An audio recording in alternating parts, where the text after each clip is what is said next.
The wisest person I ever met in my life, a third grade dropout. Wisest and dropout in the same sentence is rather oxymoronic, like jumbo shrimp.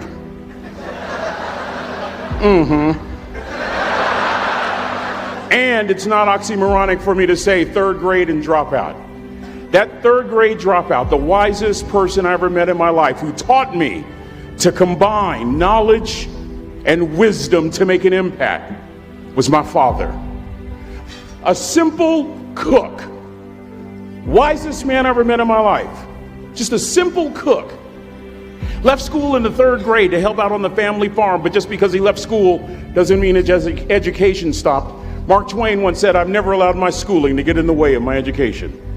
My father taught himself how to read, taught himself how to write, decided in the midst of Jim Crowism, as America was breathing the last gasp of the Civil War, my father decided he was going to stand and be a man. Not a black man, not a brown man, not a white man, but a man. He literally challenged himself to be the best that he could all the days of his life. A third grade dropout daddy who was quoting Michelangelo, saying to us, "Boys, I won't have a problem if you aim high and miss, but I'm going to have a real issue if you aim low and hit." A country mother quoting Henry Ford, saying, "If you think you can or if you think you can't, you're right." I learned that from a third grade drop. Simple lessons. Lessons like these. Son, you'd rather be an hour early than a minute late. We never knew what time it was at my house because the clocks were always ahead. My mother said for nearly 30 years, my father left the house at 3:45 in the morning. One day she asked him, "Why, Daddy?" He said, "Maybe one of my boys will catch me in the act of excellence. I want to share two things with you." Aristotle said, "You are what you repeatedly do." Therefore, excellence ought to be a habit, not an act. Don't ever forget that.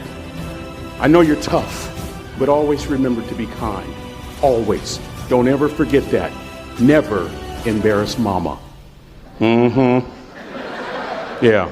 If mama ain't happy, ain't nobody happy. If daddy ain't happy, don't nobody care. But you know, I'm trying to tell you. Next lesson. Lesson from a cook over there in the galley. Son, make sure your servant's towel is bigger than your ego. Ego is the anesthesia that deadens the pain of stupidity. Y'all might have a relative in mind you want to send that to. Let me say it again. Ego is the anesthesia that deadens the pain of stupidity. Pride is the burden of a foolish person. John Wooden coached basketball at UCLA for a living, but his calling was to impact people. And with all those national championships, guess what he was found doing in the middle of the week?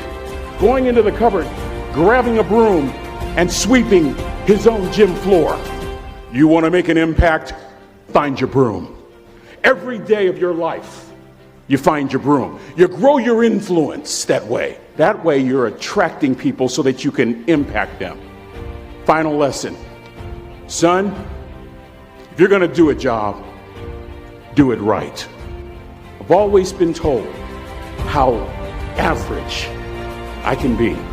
Always been criticized about being average. But I want to tell you something. I stand here before you, before all of these people, not listening to those words, but telling myself every single day to shoot for the stars, to be the best that I can be. Good enough isn't good enough if it can be better, and better isn't good enough if it can be best. Let me close with a very personal story that I think will bring all this into focus. Wisdom will come to you in the unlikeliest of sources, a lot of times through failure. When you hit rock bottom, remember this. While you're struggling, rock bottom can also be a great foundation on which to build and on which to grow. I'm not worried that you'll be successful. I'm worried that you won't fail from time to time. The person that gets up off the canvas and keeps growing, that's the person that will continue to grow their influence. Back in the 70s, to help me make this point, let me introduce you to someone. I met the finest woman I'd ever met in my life. Back in my day, we'd have called her a brick house. This woman was the finest woman I'd ever seen in my life. There's just one little problem. Back then, ladies didn't like big old linemen. The Blind Side hadn't come out yet.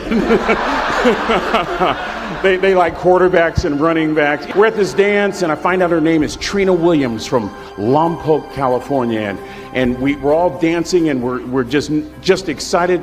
And I decide in the middle of dancing with her that I would ask her for her phone number. Trina was the first one. Trina was the only woman in college who gave me her real telephone number. The next day, we walked to Baskin & Robbins ice cream parlor. My friends couldn't believe it. This has been 40 years ago, and my friends still can't believe it. We go on a second date, and a third date, and a fourth date. We drive from Chico to Vallejo so that she could meet my parents. My father meets her. My daddy, my hero, he meets her, pulls me to the side and says, "Is she psycho?" But anyway, we go together for a year, 2 years, 3 years, 4 years. By now, Trina's a senior in college. I'm still a freshman, but I'm working some things out. I'm so glad I graduated in 4 terms. Nixon, Ford, Carter, Reagan. So now it's time to propose. So I talk to her girlfriends, and it's California. It's in the 70s, so it has to be outside. Have to have a candle, and you have to have, some chocolate. Listen, I'm from the hood. I had a bottle of Boone's Farm wine. That's what I had. She said yes. That was the key. I married the most beautiful woman I'd ever seen in my life. Y'all ever been to a wedding, and even before the wedding starts, you hear this? How in the world? And it was coming from my side of the family.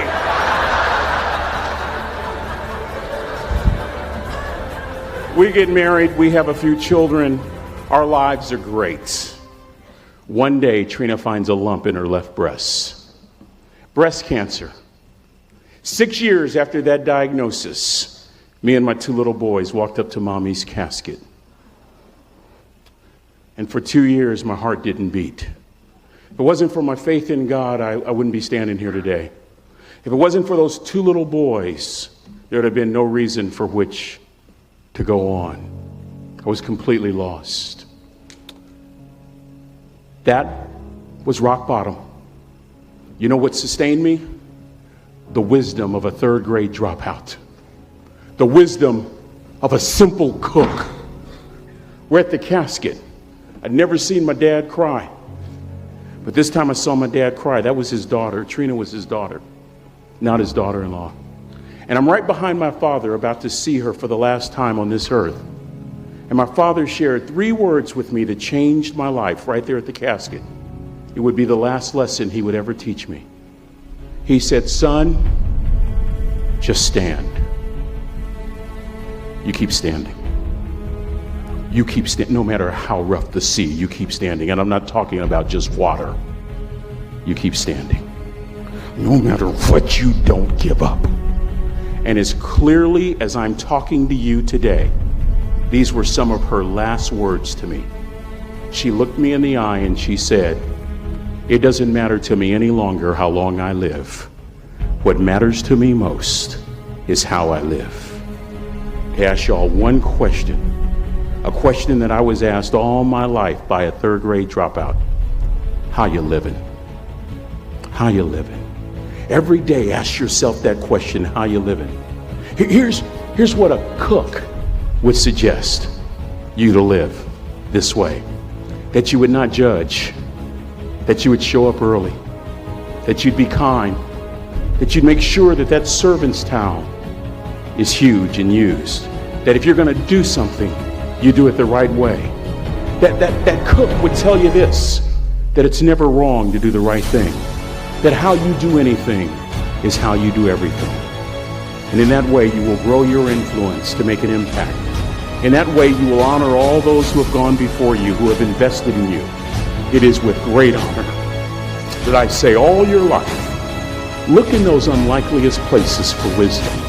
Enhance your life every day by seeking that wisdom and asking yourself every night, how am I living? May God richly bless y'all. Thank you for having me here.